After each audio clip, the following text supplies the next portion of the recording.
In terms of the coverage of this trial and transparency, Erica Kirk has a couple of different reasons. One is all these conspiracy theories that are out there and whether or not people from Turning Point USA were somehow involved.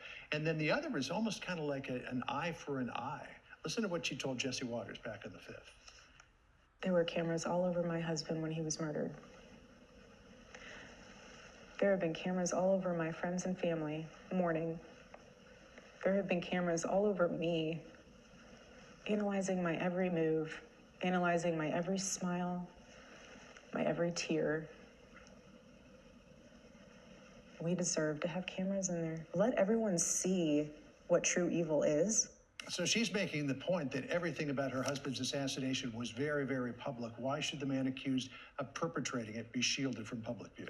Well, she makes an incredible point. I mean, the reality is what we're analyzing, John, is can you preserve constitutional protections, due process, and a fair trial with cameras in the courtroom? And I'm afraid that the old arguments don't really apply. The strongest argument that many have argued is, well, it turns it into a circus. You have lawyers that want to become actors and judges, and perhaps the O.J. Simpson trial was something that jades that view. The reality is, though, this is something that is needed in order to achieve justice, because you do have to have the public as part of this, and that's why you opened courtrooms. Jonathan Turley is absolutely right. They got contemplated opening the courtroom and for citizens walking in. They sat in the rafters and the galleys and everywhere else. They sat and watched trials occur.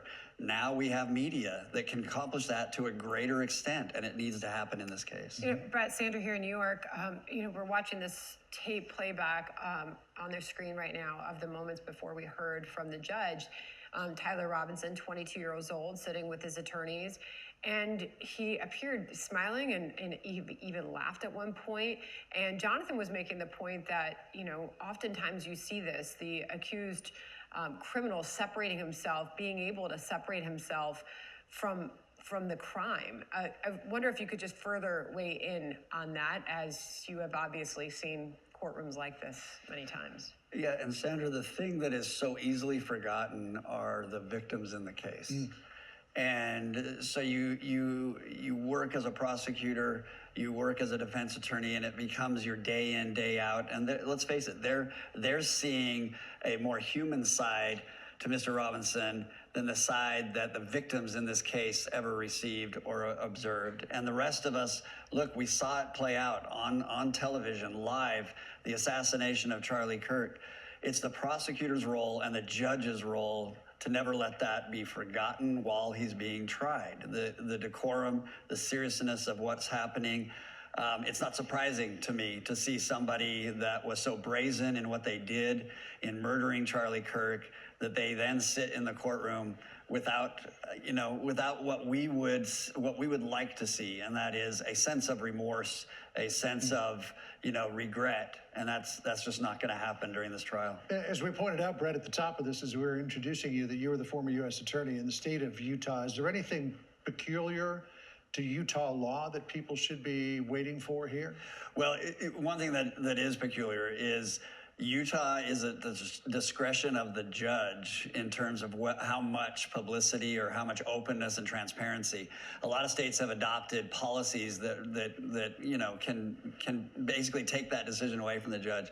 Here, it's all going to be up to this judge whether or not he's going to authorize it. Tell us a little bit, because you worked in Utah as the U.S. attorney when Catherine Nestor was a public defender in the federal system. You also know Judge Graff. Tell us a little bit about a couple of the players that we're going to see in here, Nestor and Graff. Look, Nestor's highly qualified. She relates well with the jury. She's going to do a good job. You've got a judge that is not going to, I think, entertain anything frivolous in the courtroom. It will backfire, and I think Nestor knows that. And so I think you're talking about straightforward arguments, and you're going to have to live with what the ruling is, and you'll see the rulings come down quicker than a lot of judges because he's prepared, he's smart, and look, he's been in the trenches. And that's the kind of judge that's going to do this. Yeah, by quicker you mean what? What does that time frame look like? Sandra, I think that what that means is you're going to see rulings that come immediately after arguments. He may take some time in chambers to sort through his thoughts, But for the most part, I would also expect he may have already decided on many motions or arguments prior to even taking the bench. So let me ask you about this question, because you brought this up in conversation we were having off camera, about whether or not the prosecution will get themselves involved with Erica Kirk in terms of telling her what's going on, telling her what their line of prosecution is going to be. And you have personal experience with this. I do, John. I would say one of the most important things I did when I prosecuted, for example, crimes involving victims, and I think of the Elizabeth Smart case and prosecuting Brian David Mitchell and Wanda Barzee, I spent tremendous amount of time with Elizabeth. As a prosecutor, my team spent time answering questions.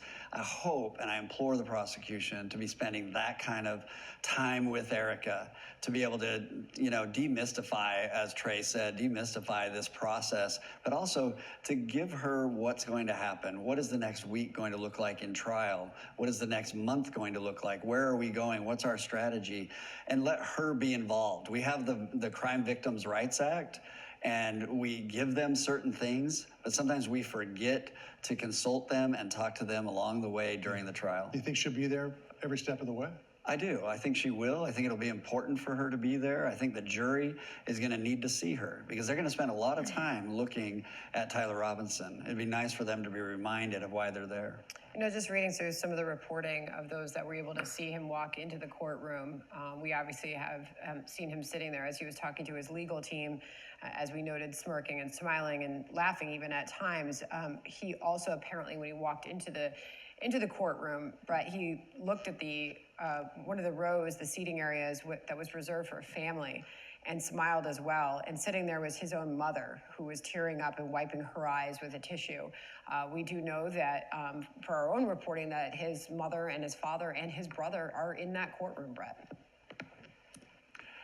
I think there are more victims in this case, especially the family of Tyler Robinson. I mean, they have to feel like an avalanche, struck them and their family when this occurred. They saw him in moments that were different than what the world saw him. But the reality is when he comes into that courtroom and we see smirking or we see that sort of demeanor by him, it tells us a lot. It conveys communication. Why didn't the defense attorney spend a considerable amount of time letting them know there's going to be cameras? You need to conduct yourself in a manner that shows the seriousness of this. And if they did, and he ignored that, it tells us something else about Tyler Robinson. All right. Brett, thanks so much for being with us. Really appreciate your valuable insight, particularly your familiarity